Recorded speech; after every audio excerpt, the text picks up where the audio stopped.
कोयला खदानों की कमर्शियल ऑक्शंस को बढ़ावा देने के लिए केंद्रीय कोयला मंत्रालय ने आज यह परिषद का आयोजन किया है।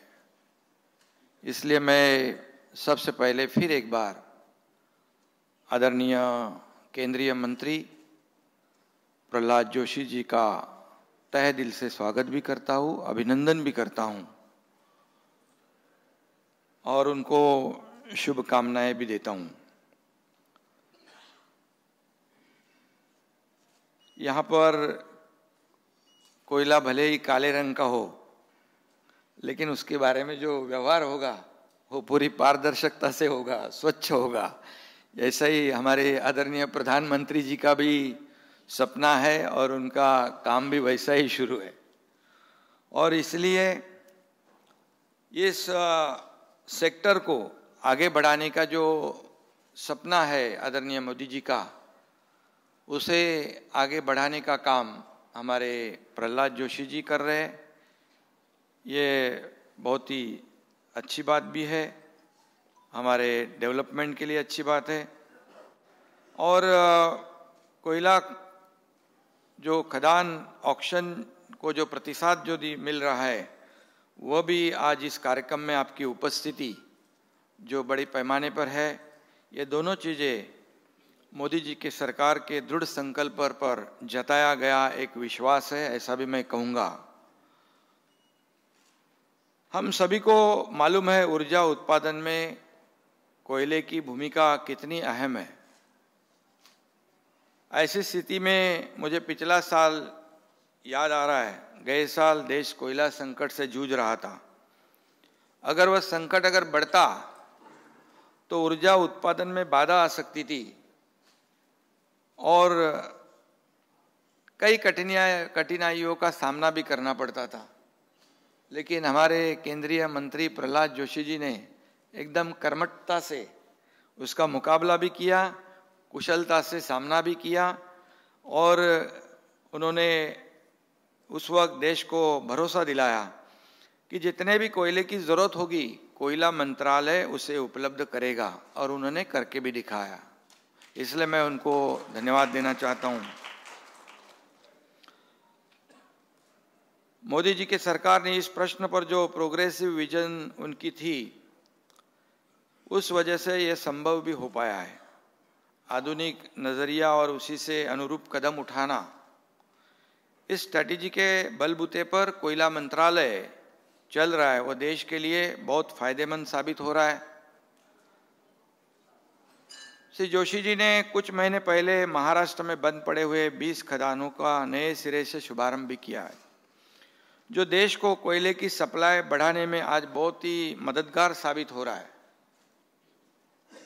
इससे स्थानीय लोगों को रोजगार भी मिला है।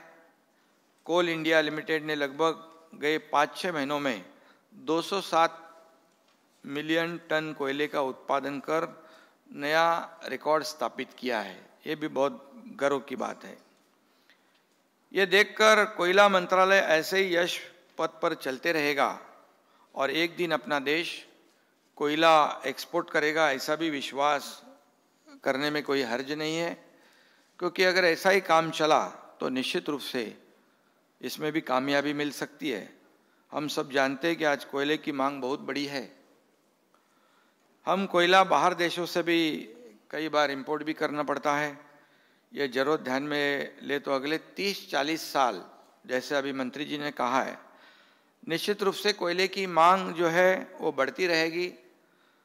यही बात ध्यान में रखते हुए राज्य सरकार ने नीलामी के लिए कुल 18 कोयला क्षेत्रों की विस्तृत जानकारी केंद्र सरकार को भेजी है।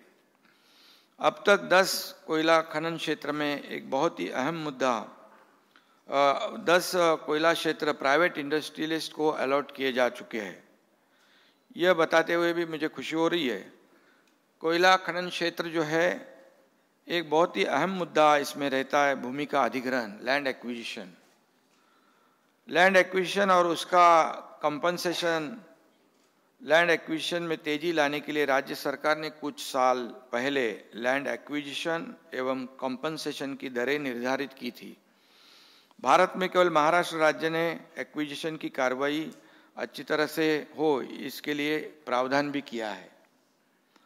वर्तमान में भी महाराष्ट्र में जो 11 कोयला क्षेत्र नीलामी के लिए उपलब्ध है, उनको कंपनियों को बिक्री के लिए बांट दिया जाए तो औद्योगिक क्षेत्रों के लिए अतिरिक्त ऊर्जा मिलेगी और विशेष रूप से विदर्भ, पश्चिमी महाराष्ट्र और मराठवाड़ा क्षेत्र में उद्योगों को लाभ मिलेगा। उन्हें ऊर्जा की आवश्यकता जो है पूरी हो जाएगी। कोयला का उत्पादन होता है तो उसकी बिक्री के लिए अच्छी व्यवस्था होनी जरूरी है। केंद्र सरकार की नीति 2020 के अनुसार बाजार में कोयले की खुली बिक्री के लिए कंपनियों को कोयला कोटा मंजूरी दी। इससे औद्योगिक विकास को बढ़ावा मिलेगा, बिजली कटौती कम होगी, राज्य को ज़्यादा रेवेन्यू मिलेगा। इससे पिछड़े क्षेत्र का विकास भी हो जाएगा। जैसे मंत्री जी ने कहा, मुझे पहले भी कहा था कि ओडिशा का उदाहरण उन्होंने दिया था। जैसे 5,000 करोड़ की राशि मिलती थी, अभी 50,000 करोड़ रुपए मिल रहे। ये बहुत बड़ी देन है, ये बहुत बड़ा फर्क है और ये पैसे जो है ये राज्य के डेवलपमेंट के लिए काम आएंगे। और इसलिए मैं दादा भूसी जी को कह रहा था कि हमें इसमें ज़्यादा फोकस काम करने की आवश्यकता है, क्योंकि अभी जैसे मैं कहा उन्होंने इसमें जैसे हमारे पास आयरन ओर है, कोयला है, बॉक्साइट है, मैंगनीज है, बहुत कुछ है। वही तो मैं बोल रहा था, ऐसा मजाक किया मैं, अरे इसमें तो गोल्ड भी निकलता है। और आपके ऑफिसर जी ने कहा कि 2 ब्लॉक में गोल्ड है। तो ये हमारे मंत्री खुशनसीब है, ये भी और वो हमारे महाराष्ट्र के दूसरे राज्य मंत्री, कि उनके कार्यकाल में अगर गोल्ड निकलता है तो बहुत बड़ी अचीवमेंट होगी और ये हमारे राज्य के लिए और देश के लिए बहुत ही फख्र की बात होगी। मैंने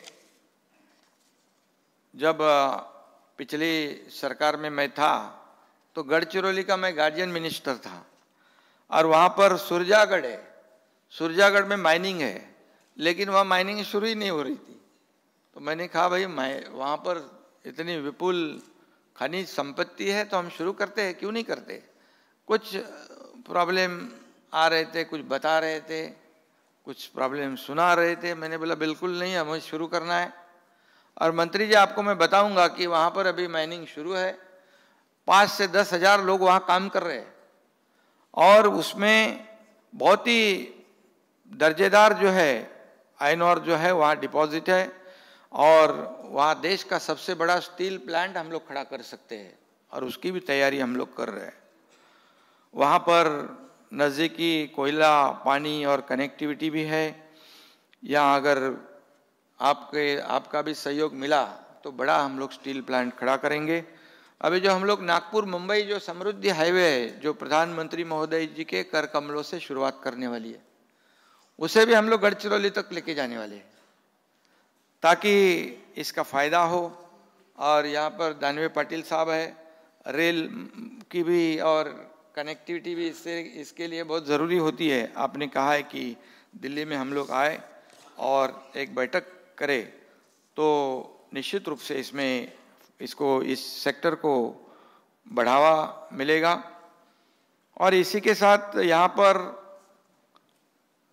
कई ऐसे मुद्दे हैं जो कोकण में, पश्चिमी महाराष्ट्र के सातारा, कोल्हापुर, कोकण, रायगढ़ जिलों में जो मेटलर्जिकल ग्रेड बॉक्साइट के बड़े भंडार है, उसमें भी हम लोग कुछ इको सेंसिटिव क्षेत्र है, उसे भी हमें बचाना है। पर्यावरण का प्रोटेक्ट करते ही हमें आगे बढ़ना है और इसमें भी हम लोग निश्चित रूप से मार्ग निकालेंगे, ये जिससे कि विकास को बढ़ावा मिल सके। और मैं कहूँगा कि Maharashtra has received incentive and awards for taking appreciable steps in exploration, auction and operationalization of mining blocks. DGM, GSI and MECL have explored almost 36 blocks. It will be put for auction eventually. Along with this, expired or non-working blocks will be put for auction after following the due procedure. जो नहीं है non-working है उसे भी हम शुरू करेंगे. We have focused on making Maharashtra mining intensive, investor-friendly hub in Vidarbha region and Konkan region also. It will definitely encourage mineral-based industries in these regions. हम लोग आपने जैसा कहा है बिल्कुल हम कोशिश करेंगे, कहीं भी पीछे नहीं रहेंगे. ये हमारी कोशिश है. इसलिए मैं दादा भुसे जी को भी हमेशा कहता हूँ कि हमें नए नए रिफॉर्म्स की आवश्यकता है. नए नए जाए इस अन्य राज्यों में क्या होता है. और आपके जैसे मंत्री, केंद्रीय मंत्री प्रहलाद जी हमें मिले हैं, तो उन्होंने भी जैसे प्रधानमंत्री जी के मार्गदर्शन में इस सेक्टर को फोकस किया है. और इस फोकस के वजह से रेवेन्यू बढ़ेगा तो निश्चित रूप से देश के और राज्य के प्रगति में बहुत ही कामयाब होगा. Even the government will focus on the industrial development of undeveloped areas like Gadchiroli, जैसे मैंने अभी कहा है. These areas have huge mineral deposits. हमारे यहाँ huge potential है. We have good infrastructure, we have skilled manpower, सब है. उसे हम इस्तेमाल करने की आवश्यकता है. आपने पिछले सरकार के अनुभव मुझे बताया है, उसमें हम जाते नहीं, हम आगे का काम करते रहेंगे. Various districts such as Nagpur, Bhandara, Chandrapur, Gadchiroli, Sindhudurg, Raigad, Kolhapur have the potential for mineral deposits, and exploration for the same are carried out by the state government. In order to make mining activity feasible and productive, the state government has already initiated a proposal of enhancing as areas limit of composite mining license from 25 to 100 square kilometer. I request Honorable Minister to take positive decision in this regard at the earliest. With the right policy measures, we can explore the government untapped mineral potential for economic, social and industrial development. और मैं आपको बताऊंगा कि सुबह भी यहाँ पर कुछ डिस्कशन हुआ इम्पोर्टेंट, उसमें भी कुछ मुद्दे आए थे. Increase in efficiency of coal use and avoiding loss of wastage is very important.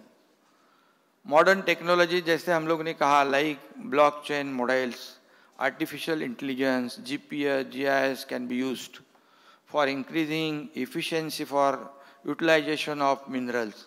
Drone technology है, उसका भी हम लोग इस्तेमाल करने की आवश्यकता है आइडेंटिफिकेशन के लिए ब्लॉक्स के. सर्विलेंस ऑफ माइनिंग साइट्स, ये सब जरूरी है. इसमें हम लोग जितना भी आगे जाएंगे उससे हम लोग कामयाबी जरूर पाएंगे. और आपको बताऊंगा कि हम लोगों ने अभी अभी we have form new government recently and people expectation is very high. So we want your support. और मैं निश्चित रूप से आप लोगों का आभारी हूँ क्योंकि प्रधानमंत्री महोदय जी ने भी हमेशा हमें कहा है कि राज्य के लिए, राज्य के प्रगति के लिए हम लोग हमें हमेशा सपोर्ट करेंगे. जैसे उन्होंने 2 लाख करोड़ रुपया जो है वो राशि जो है या रेल विभाग के लिए या सड़कों के लिए, जो सड़कें हैं हमारे रोड्स है, रोड डेवलपमेंट के लिए उन्होंने देने का फैसला किया है. काम भी शुरू है. और हमारे अर्बन डेवलपमेंट के लिए भी काफ़ी स्कीम्स में government of India, prime minister साहब और वो जो विभाग है वो मदद कर रहे हैं. ऐसी हम अपेक्षा आपसे चाहते हैं. और इस जो माइनिंग सेक्टर है इसमें हम लोग पूरी तरह से कोशिश करेंगे. हमारे सभी अधिकारी जो है, सब लोग आपके जो अधिकारी है उनसे कोऑर्डिनेट करेंगे, एक दूसरे से सलाह मशवरा करेंगे. और ये महाराष्ट्र जो है इसमें बहुत ही पोटेंशियल है, सब कुछ है. तो इसे हम ज़रूर हमारे राज्य के लिए और देश के प्रगति के लिए काम लाएंगे. इसमें कि मैं कहूँगा कि महाराष्ट्र में माइनिंग रिसर्च इंस्टीट्यूट हम अगर शुरू करेंगे तो जैसे झारखंड में है, तो इसमें माइनिंग पोटेंशियल बढ़ सकता है। तो आप जरूर इसके बारे में सोचिए। इतना ही मैं कहूँगा। और फिर एक बार आपको मैं महाराष्ट्र सरकार की ओर से और महाराष्ट्र की जनता की ओर से धन्यवाद दूंगा, क्योंकि हमारी सरकार जो है 4-5 महीने हुए हैं, लेकिन डिसीजन हम लोग, मैं और देवेंद्र जी और हमारे मंत्रिमंडल बहुत फास्ट लेते, क्योंकि हमारा एजेंडा साफ क्लियर है। लोगों के हित के निर्णय लेना या नई इंडस्ट्री आना, जैसे इन्वेस्टर बिडर्स यहाँ पर है, आपको भाई मैं अपील करूँगा, आपको किसी भी प्रकार की दिक्कत नहीं होगी। आपको क्लियरेंस है, परमिशंस है, जो भी फैसिलिटीज़ है मुहैया कराई जाएगी, दी जाएगी। ये हमारी सरकार का कमिटमेंट है। और जो भी इंडस्ट्री जितनी भी आएगी निश्चित रूप से उसका भी स्वागत किया जाएगा। कई बीच में ये इंडस्ट्री वहाँ गई, यहाँ गई, वहाँ गई, सब शुरू है। अलबनगंज जी बराबर ना, उसमें एक ही दिन में कोई बड़ी इंडस्ट्री यहाँ आती है और चले जाती है, ऐसा कभी होता नहीं। वो पहले से कुछ तय होता है। लेकिन ठीक है, आरोप प्रत्यारोप लगाना तो आसान है, मैं उसमें नहीं जाऊंगा। लेकिन महाराष्ट्र में ज़्यादा से ज़्यादा इंडस्ट्री आए, हमारे यहाँ लोगों को रोजगार मिले, हमारे राज्य का प्रोग्रेस हो, ऐसा प्रधानमंत्री जी ने भी हमें आश्वस्त किया है। देश के गृह मंत्री जी ने भी हमें कहा है, आप चिंता मत कीजिए, इस राज्य को आगे बढ़ाने के लिए पूरा सपोर्ट केंद्र सरकार करेगा। इसी के साथ मैं फिर एक बार आपको धन्यवाद दूंगा। आपके सभी अधिकारी यहाँ उपस्थित हैं, उनको भी धन्यवाद दूंगा। हमारे अधिकारी और आप लोग मिलके जो हमारे यहाँ पर पोटेंशियल है उसे हम लोग आगे बढ़ाएंगे और इस राज्य के प्रगति में, देश के प्रगति में काम लाएंगे। धन्यवाद। जय हिंद, जय महाराष्ट्र।